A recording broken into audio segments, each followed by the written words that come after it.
Welcome to the Gut 360 podcast. I'm your host, Eli Brecher, a registered associate nutritionist on a mission to empower you to transform the health of your mind, body, and gut.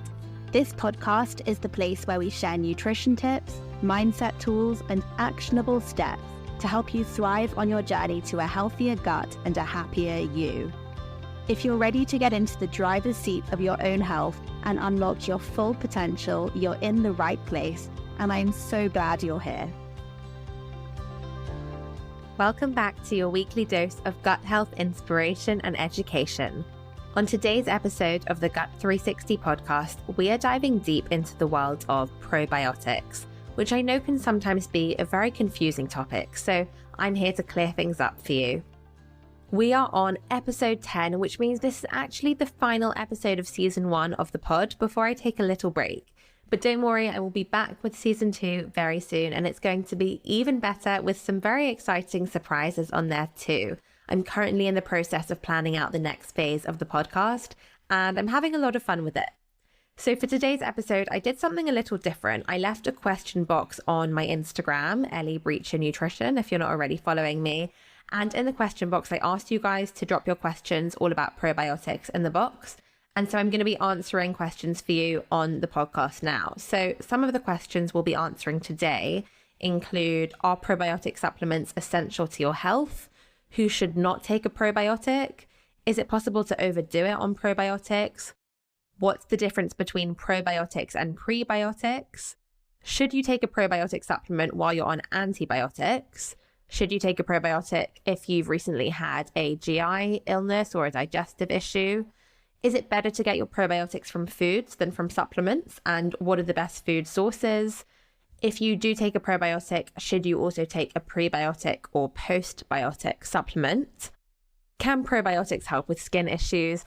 And then probiotics aside, how do you eat to support your gut health, and what are some top tips? So if you want to know the answers to any of the above, then keep listening because this episode is for you. Now, people often assume that popping a probiotic supplement will resolve all their gut health issues, but there are so many factors to consider when it comes to probiotics.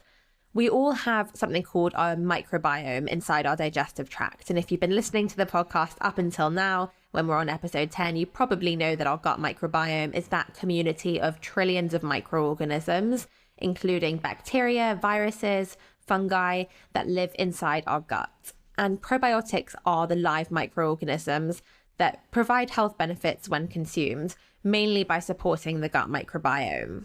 So the first question I got in the question box on my Instagram was, are probiotic supplements essential for health? Do I have to be taking them? Now, probiotic supplements can be beneficial, particularly to some people who suffer with inflammatory bowel disease or IBD, irritable bowel syndrome or IBS, sometimes for urinary tract infections, so UTIs, and also various gastrointestinal issues. They can be helpful. However, probiotic supplements are definitely not necessary for everyone. You don't always need them. They might help you, but there are so many, there's a lot to consider. And it's not the kind of thing that you just need to walk into a pharmacy and pick up the first probiotic off the shelf and think it's going to solve all your health problems, because it's not. Okay, next question we got in the question box was, who should not take probiotics? So probiotics should be completely avoided by certain groups of people. Actually, anyone who is severely immunocompromised, so if you've got a very weakened immune system, or if you have open wounds following a major surgery, and also people with pancreatitis, inflammation in the pancreas, they should all be avoiding probiotics. Another question that came up quite a few times on Instagram was, is it possible to overdo it on probiotics? And the answer to this one is yes, it's definitely possible to have too much of a good thing. And actually, excessive levels of bacteria, whether they're good or bad or pathogenic bacteria, can cause problems. So one common issue is something called small intestinal bacterial overgrowth, or SIBO. And that's where bacteria multiply and colonize in the small intestine rather than the large intestine where we want them. And that can result in uncomfortable bloating, nausea, abdominal pain. And if we're then taking probiotics, that can even exacerbate the issue. The next question, this one also came up quite a few times, was should you be taking a probiotic while on antibiotics? Now, there has been some research to show that probiotics during or after a course of antibiotics can have a positive effect on the gut. And while everyone is different and we do still need more research on this topic, taking a probiotic supplement while you're on antibiotics might be helpful for supporting your gut because antibiotics wipe out the good bacteria as well as the bad ones. But I would just say it's important to make sure you wait a couple of hours after taking antibiotics before you take your probiotic to avoid the two cancelling each other out. The next question I saw was, should you take a probiotic if you've had a GI or digestive illness recently? So probiotics might be helpful here to help restore the natural balance of bacteria in your gut when it's been disrupted by a GI illness or a gastrointestinal illness. The issue is that there are so many different types of probiotics available. They've got varying strains of bacteria and all kinds of confusing terminology. Like you might see the letters CFU on the front. That stands for colony forming units. And that's used to measure the amount of a particular bacteria. So it can be hard to know which one's right for you, what dose, and which ones probably won't make any difference. That's one of the reasons that I always recommend speaking to a nutritionist when it comes to probiotics and supplements in general, just to make sure you're buying the highest quality and ones that are really going to help you specifically tailored to your needs. So we're all so unique, and the supplement or the probiotic that's going to help one person might not do anything for someone else. So it's worth seeking out personalized advice and guidance from a nutritionist, someone who knows what they're talking about, and someone who is a specialist in gut health and has a lot of knowledge around the subject of probiotics. Let's see, next question. Is it better to get probiotics from foods rather than supplements? And if so, what are the best food sources? I love this question. You guys probably know by now that I always like to take a food first approach. So getting your nutrients from your diet where you can rather than supplements. So fermented foods are a great place to start when it comes to probiotics. And these include foods like sauerkraut, kimchi, miso, tempeh, and live yogurt, which is great. So plain natural yogurt with live cultures.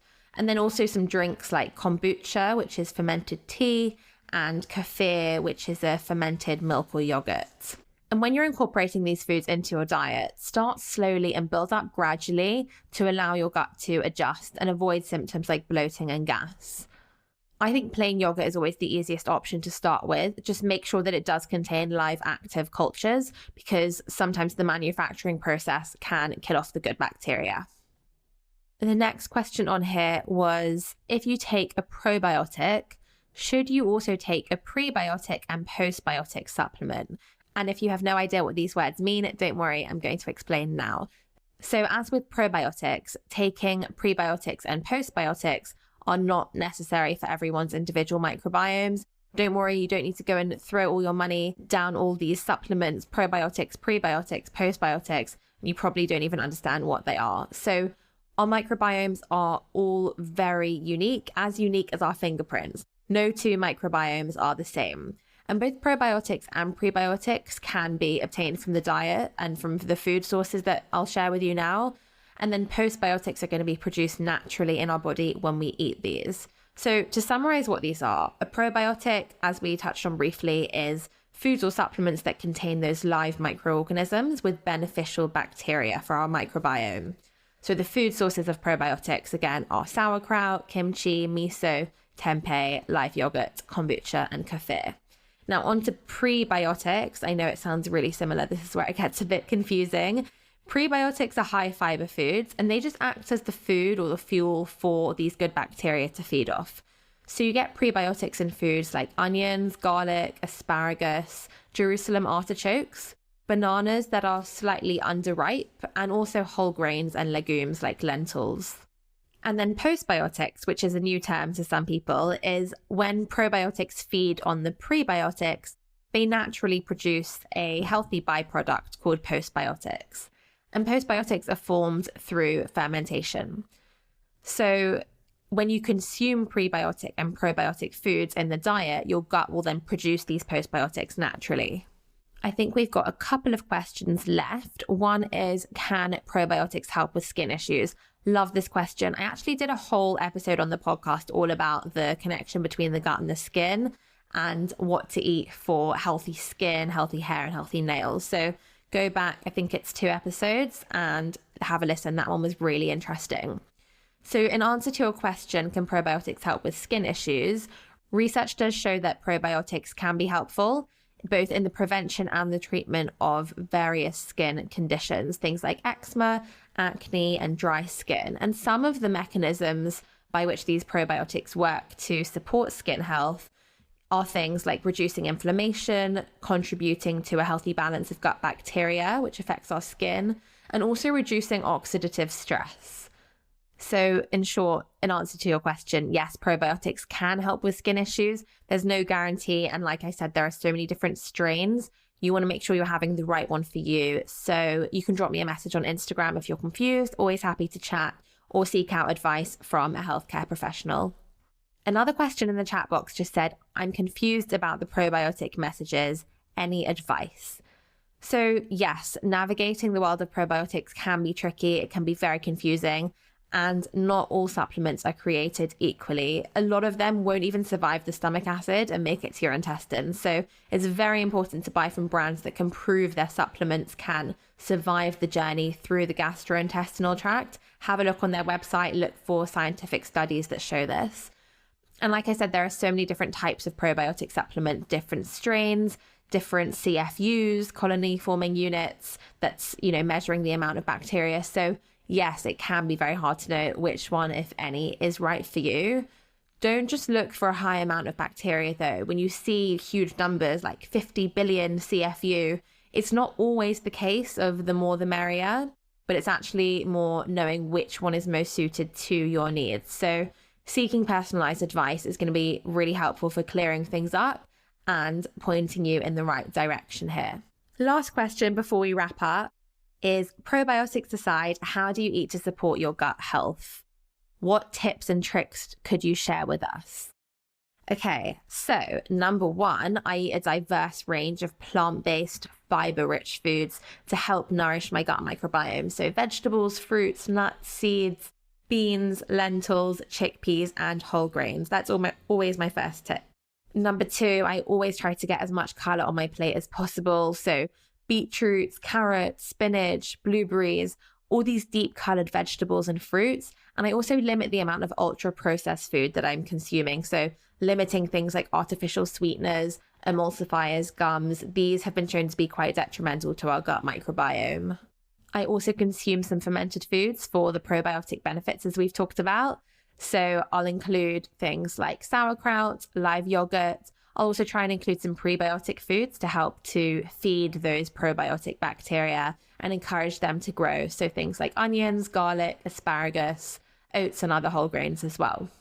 In terms of probiotic supplements, I've been taking one called Symprove for quite a few years, and it really helps me personally. As I said, we're all different, but if you are curious and want to try Symprove, you can get 50% off your first 3 months on a monthly rolling subscription for UK new customers using the link in the description below this podcast. And then finally, I focus on stress management techniques, things like yoga, meditation, breath work. These are proven to have a positive effect on our gut health. And you guys know on the Gut 360 podcast, we always take that 360-degree approach to gut health. So thinking about not just the food that's on our plate, but our lifestyle, our stress management as well. Sleep is a big one too. Ultimately, guys, remember there is no quick fix. Probiotics are definitely not a magic miracle cure to all your gut health issues. So don't be fooled by any marketing claims that you might see. Now, before I end this episode, I just wanted to say an enormous thank you to every single one of you for listening to the Gut 360 podcast so far. I have had so much fun recording season 1, and the feedback has been genuinely amazing to hear. So I'm really, really excited to keep going and bring you season 2 soon. Stay tuned on my Instagram, Eli Brecher Nutrition, for updates in the meantime. And also don't forget to click the follow button on your podcast app so that you get notified when season 2 comes out. If you have any questions about today's episode, feel free to drop me a message on Instagram. My DMs are always open, and my social media links are in the description below this episode. I hope you have a wonderful rest of your day, and I will see you in season 2. Thank you so much for listening to today's episode of the Gut 360 podcast. If you enjoyed this podcast or learned something new, it would mean the world to me if you could leave a 5-star review on Apple, Spotify, or wherever you're listening. And make sure you hit follow for weekly episodes every Monday morning. Do share this podcast with anyone who you think it may benefit. And for your chance to win a free online nutrition consultation with me, just take a screenshot of this episode and share it on your Instagram stories, tagging at Eli Brecher Nutrition so I can repost you.